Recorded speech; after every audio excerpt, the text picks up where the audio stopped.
जय Hind everyone, this is Anshi and welcome back to our YouTube channel. कैसे हो आप सब? कहते हैं सभी ठीक ठाक और बढ़िया होंगे। क्या डिस्कस करने वाला हूँ पहले ही शेयर कर देता हूँ। इंडियन कोस्ट गार्ड नाविक डीबी एनजीडी और साधना में यात्री को भी इंक्लूड कर लेते हैं। उनका नोटिफिकेशन आउट हो चुका है, तो आप में जो भी इंटरेस्टेड इस फॉर्म को जरूर फॉर्म को फिल करना।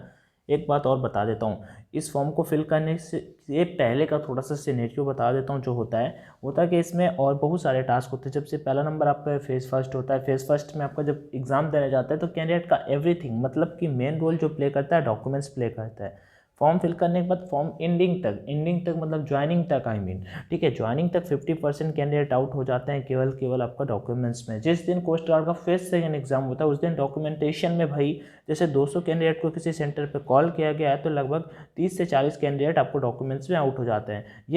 ये वाली बात मैं लास्ट के 2 इनटेक से कोस्ट गार्ड के शेयर करूँगा। फिर भी कैंडिडेट अपना गलती कर देते हैं और फिर भाई एग्ज़ाम क्लियर करने के बाद सेंटर से आउट हो जाते हैं। जाके पहले फिजिकल हो जाता है, फिर जैसे ही डॉक्यूमेंट वेरिफिकेशन में पहुंचते हैं आउट हो जाते हैं।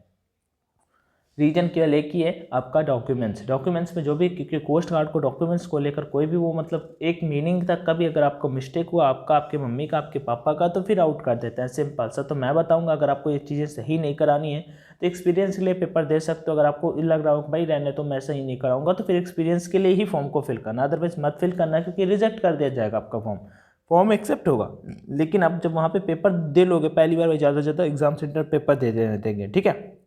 जैसे डीओबी वगैरह में स्टे हो गया तो फिर वो नहीं मानेंगे। फिर भी जैसे आपका नेक्स्ट स्टेज में तो फिर वो आपको डिस्क्वालीफाई कर देंगे। तो मेन जो चीज़ें होते हैं वो मैं आप सभी को शेयर करने वाला हूँ, कहाँ से कैसे क्या बनवाना है। ईडब्ल्यूएस सर्टिफिकेट जो हो जाता है इकोनॉमिक वीकर सेक्शन वालों के लिए। अब जैसे ईडब्ल्यूएस एक सबसे बड़ी चीज़ आप क्लियर कर देता हूँ। If you are SC and आप अप्लाई करना चाहते हो जनरल कैटेगरी के लिए, और ST or OBC then general के लिए, या फिर अलग अपना कैटेगरी चेंज करके अप्लाई करने वाले हो, तो यहाँ पे कुछ ऐसा सिनेरियो है नहीं। वो कहते हैं कि आप अपनी अपनी कैटेगरी के लिए अप्लाई करो जो चीज़ जिसके लिए है। तो देखो अब इसका मैं आपको लेके आया हूँ ऑफिशियल वेबसाइट पे, और देखो इसके एक बात और नोट कर लेना भाई, अगेन एंड अगेन नोट कर लेना। सेंट्रल का कास्ट सर्टिफिकेट चाहिए। किसका चाहिए? सेंट्रल का कास्ट सर्टिफिकेट चाहिए। आप जनरल कैटेगरी से हो तो आपको कोई मैंडेटरी नहीं है, बट आप अगर एससी से हो तो सेंट्रल का, एसटी से हो तो सेंट्रल का, आप इकोनॉमिक वीकर सेक्शन से हो तो आपका सेंट्रल, वो सेंट्रल का ही होता है। और आपका अगर ओबीसी से हो तो भी आपका सेंट्रल का। और ये नहीं कि सेंट्रल का आपको अपना बनवा लो, इनका खुद का दे रखा है इन्होंने कि हमारे मतलब इस स्टाइल पे हमारा बना होना चाहिए, अदरवाइज वो भी हम एक्सेप्ट नहीं करेंगे। सो कहाँ पे दे रखा है वो मैं आपको दिखा देता हूँ। इनके जो और भी रीजन्स है कि किस कारण से आपका फॉर्म रिजेक्ट कर देता है वो चीज़ भी मैं आप सभी को शो कर देता हूँ। अभी आपके पास टाइम है, आप बनवा लो जिसका नहीं बना हुआ है। अब कहाँ पर बनता है पहले वो भी मैं शेयर कर देता हूँ। अब मैं टेलीग्राम पे आ चुका हूँ। टेलीग्राम पे मैंने कल शाम को 5 से 6 पीडीएफ शेयर की थी, जिसमें पहला नंबर है एससी एसटी सर्टिफिकेट का पीडीएफ। आपको इसी फॉर्मेट में आपको बनवाना है, नंबर 1। नंबर 2 यहाँ पे बात करते हैं ओबीसी सर्टिफिकेट का पीडीएफ, नंबर 2। ओके, नंबर 3 क्या है आपका? ईडब्ल्यूएस सर्टिफिकेट का पीडीएफ।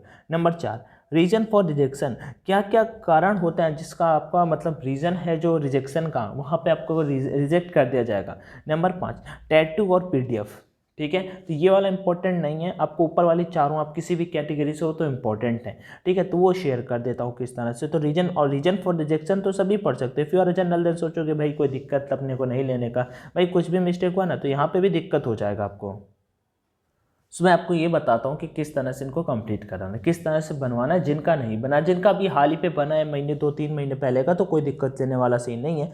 ज़्यादा पुराना है तो आपको उसको रिन्यू करा लेना है, ठीक है। रिन्यू हो जाता है तो फिर कोई दिक्कत आपको नहीं आएगा। और अगर अभी का बना है, अगर नहीं बना है तो अभी बनवा सकते हो, कोई दिक्कत लेने वाली बात नहीं है। चलो यहाँ पर मैं आपको बता देता हूँ चल के।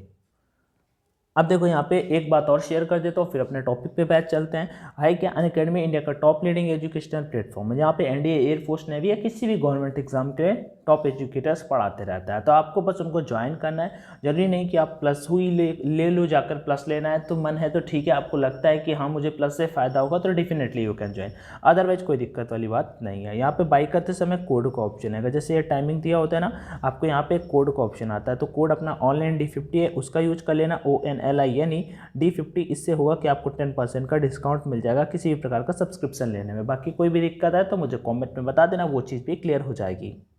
अब देखो ये कोस्ट गार्ड वाला जो SC ST का सर्टिफिकेट है, इसमें क्या लिखा हुआ है मैं यहाँ पे आपको दिखा देता हूँ। The form of certificate to be produced by SC ठीक है, SC and schedule tribes ST, ठीक है, candidates applying for appointment to post under the government of India, under the government of India, ना कि स्टेट गवर्नमेंट के अंदर यहाँ पे दे रखा है। तो सिंपल सा आप सभी के सामने लिखा हुआ है कि गवर्नमेंट ऑफ इंडिया के अंडर है, ना कि आपका स्टेट गवर्नमेंट। अब ये वाला आपको कहाँ से बनवाना है ये मैं बता देता हूँ। तो कोई ऑनलाइन भी हो जाता है, आप जाके किसी कैफे पे बोलोगे, लेकिन मैं तो रिकमेंड करूँगा कि तहसील पे आपका जो भी तहसील हो उधर जाना, उधर बताना कि सर ऐसा ऐसा है, तो वो आपका बना देंगे। ठीक है, तो आपका ये स्टेट का नहीं सेंट्रल का बनता है। ठीक है, और सेंट्रल का ही बनवाना, और ये वाला आप निकलवा लेना इसका। ठीक है, ये प्रिंट आउट इसका निकलवा लेना और फिर उसके बाद आप बोल देना, तो आपका हो जाएगा। ऐसे ये OBC वालों का हो जाएगा। ठीक है, इसी फॉर्मेट में जैसे ये PDF दे रखा है ना, इसी फॉर्मेट में आपको बनवाना है। ओके, नेक्स्ट देखो, ये OBC का है, यहाँ पे OBC के बाद यहाँ पे आपका EWS का दिया हुआ है। ठीक है, और इन दोनों के बाद यहाँ पे मैं आपको दिखा देता हूँ रीजन फॉर रिजेक्शन, क्या क्या कारण होता है जिसके कारण से रिजेक्ट कर दिया जाता है आपका फॉर्म। तो ये चीज़ है यहाँ पे इंपॉर्टेंट। सो चलो मैं शेयर कर देता हूँ। नंबर 1 क्या यहाँ पे दे रखा है फटाक से, name of candidate in the e-admit card application is not as per 10th certificate, 12th certificate, diploma certificate, photo ID card, SC ST OBC EWS certificate and any other certificate upload in the application.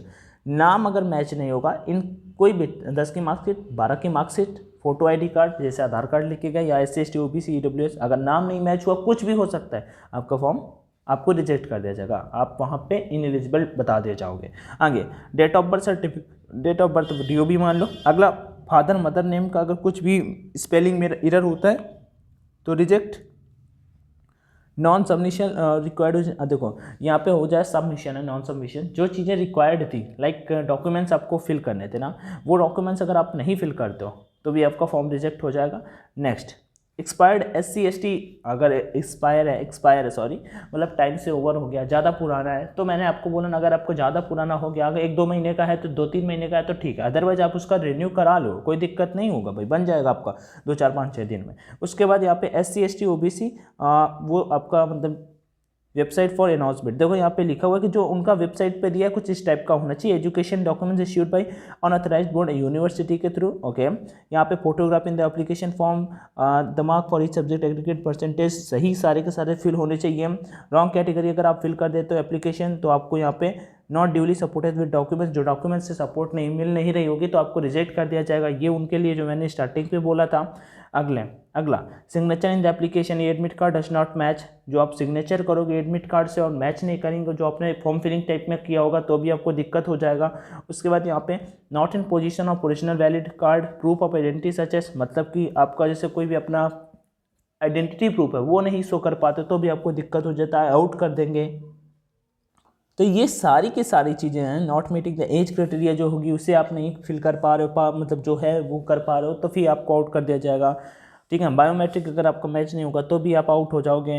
Non reporting of the day, अगर जिस दिन जैसे report नहीं करते तो वो तो फिर आउट ही होना, समझदार हो यार, इतना सब भी जानते हो। जेरोक्स कॉपी वगैरह सब सही लेके जानी होती हैं। आई मीन जो मैंने छोटी छोटी सी चीज़ें यहाँ पे बता दी, यानी फास्ट डिक्लेरेशन इन एप्लीकेशन, देखो कुछ भी गलती कर देते हो तो भी आपका डिक्लेरेशन में तो भी आउट कर दिया जाओगे। Any other discrepancy mismatch in certificate information in application form में अगर कुछ भी मिस्टेक करते हो तो आउट करो। मतलब ओवरऑल कहना है कि अगर जो भी करना है सही करना है। यहाँ पे कॉमन रीजन दी हुई है, कॉमन रीजन मतलब मोस्टली कैंडिडेट को इसी कारण से आउट किया जाता है। बाकी आपका जो भी है, तो डॉक्यूमेंट से रिलेटेड मेरा एक डाउट था, अभी कैंडिडेट जिनका मतलब मेरा एक क्या डाउट था, बहुत सारे कैंडिडेट का डाउट था जो मैंने कोशिश करने की यहाँ पे क्लियर करने की। अब भाई आपको समझ में आ गया होगा कि डॉक्यूमेंट्स पहला नंबर जिसका पुराना है ज़्यादा रिन्यू करा लो, जिसका नहीं बना हुआ है बनवा लो। किसका बनवाना होगा, सेंट्रल का कास्ट सर्टिफिकेट, सेंट्रल का OBC का नॉन क्रीमी वाला, और वही ST वाला भी मैंने सेम चीज़ यहाँ पे शेयर कर दिया। EWS का तो सेंट्रल का ही होता है आई थिंक सो। और कोई क्वेरी आए तो मुझे कमेंट सेक्शन में बता देना। बाकी ये आपका रिजेक्शन वाला है, अगर ये चीज़ें खुद पढ़ना चाहते हो तो टेलीग्राम ज्वाइन कर लेना। टेलीग्राम चैनल अपना ऑनलाइन एजुकेशन के नाम पे, जहाँ पे मैं टाइम से इन्फॉर्मेशन शेयर करता रहता हूँ। बाकी कोई भी क्वेरी आ रही है तो ज़रूर कमेंट में बताना, वीडियो अपने दोस्तों के साथ में शेयर करना। बाकी वीडियो देखने के लिए थैंक यू सो मच। जय हिंद एंड ऑल द बेस्ट।